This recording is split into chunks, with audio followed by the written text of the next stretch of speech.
Honey, I shrunk the G-Wagon. Yes, it's the new Suzuki Jimny. It's been 20 years since the last iteration of the Jimny was launched, believe it or not, back in 1999. And I've been very much looking forward to driving this new version.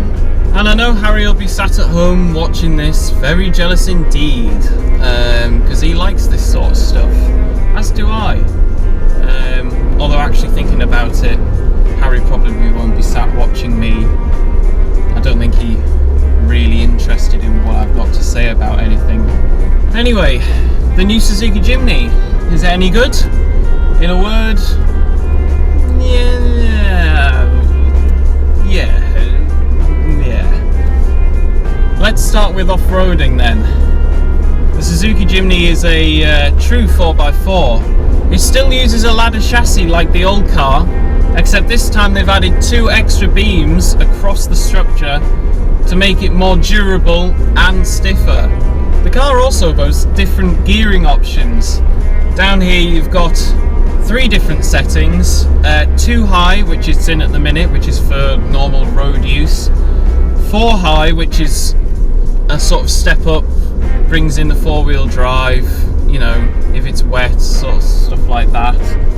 And then there's the full-on low 4, which is for like fairly serious off-roading, and this car's quite capable.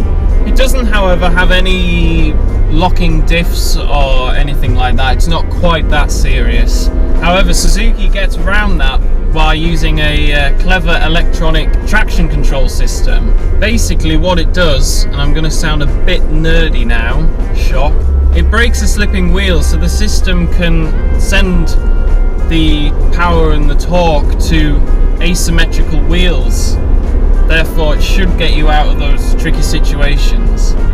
Ground clearance is actually pretty good at 210 millimeters, and the front departure angle is 37 degrees, and the rear departure angle is actually better than that on a Jeep Wrangler, and that's quite impressive for such a small car.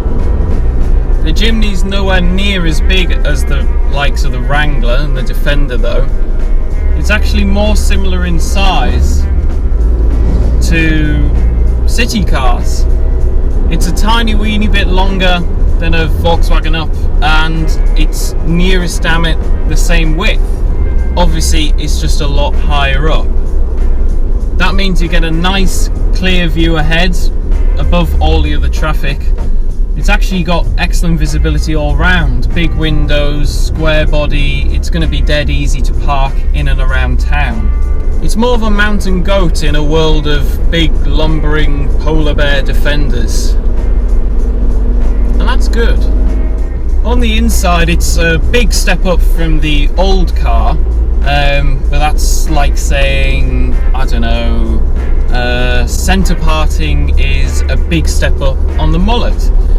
It is, but that's not really saying a lot, is it? It's definitely function over form in this cabin. Everything is sort of where you would expect it to be. The dials are quite big and the buttons are quite chunky, so that means it'll be quite handy if you're driving this vehicle wearing gloves. That said though, the materials are a bit Poundland, but then again, you're not paying Waitrose prices. In the back there's enough room for 2 fully grown adults, as long as you remove their legs before you put them there. The boot is really rather pitiful. You really need to fold those back seats down if you're going to fit anything in there. The entry into the boot is massive. It's a nice big square, easy to put things in and out of. However, it is side hinged like a barn door, so when you open it in tight car park spaces, you're not going to be fully able to open that up, and that could cause some problems. However, it is a very short car, so you should be alright in most multi-storey car parks. Performance then, well, it's got a 1.5 naturally aspirated engine that produces not a lot of power or torque. It's geared very, very low, so when when you get up to motorway speeds, you can be sitting at 3,500 RPM quite easily, which means it can get quite noisy in here. To be honest though, I don't think many prospective Jimny owners are going to be particularly interested in 0 to 60s and the like. So let's move on to something that they'll be as equally uninterested in. Ride and handling. The ride and handling is easily my favourite quirk of the new Jimny. The suspension is very soft, so it can be a bit wallowy through the corners, but it is short and tall, so you have to forgive it for that. Through town though, and at lower speeds especially, it can be quite dizzy, bumping around, never really settled. At high speeds the ride does settle down a bit, it becomes more floaty, but it can still get flummoxed by certain undulations in country roads. Can make it feel a little bit unstable. Handling's certainly an interesting one. You have to do an awful lot of actual steering before anything starts to happen. The steering rack is incredibly slow for a modern car. It takes nearly 4 full turns for the steering to lock. However, because it's a little bit vague, it does mean that at motorway speeds, it does make the car feel a little bit more stable than it does on country roads. There is a general lack of grip in this car. If you go round a roundabout, for example, you can sometimes hear the tyres squealing, which is rather amusing.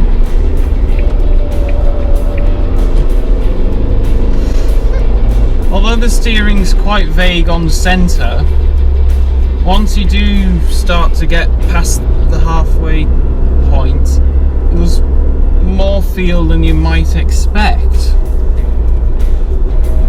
So at least you know when you're going to crash. No, I'm being quite harsh there. The Jimny definitely isn't dangerous, not even remotely. It's just a bit of a different driving experience if you're not used to something like this. Anyone coming out of the old car would probably be pleasantly surprised. So how much does one of these cars cost then? Well, not a lot really. Prices start at £15,000, and that's excellent value for a go almost anywhere vehicle.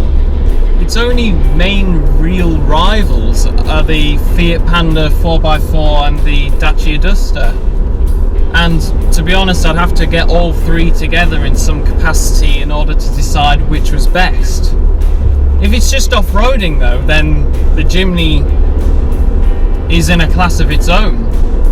Earlier today I was doing some not particularly extreme off-roading, granted, but it still wasn't flummoxed by anything that was thrown at it.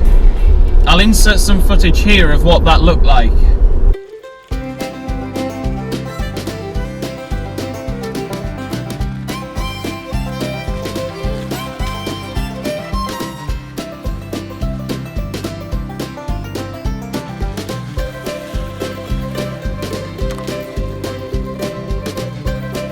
If you're going to spend a lot of time in the town, then potentially one of the alternatives might be better suited for you. To sum up then, this is a cracking little off-roader, and it's guaranteed to put a smile on your face when you drive it. My advice would be to go and test drive one first before you put the order in, just to make sure you can put up with the quirks and characteristics that this particular car has on offer. If you're happy to put up with some of the shortcomings on the Jimny, then I'm sure you'll have an absolutely brilliant time owning it until the next one comes out in 20 years' time. See you next time.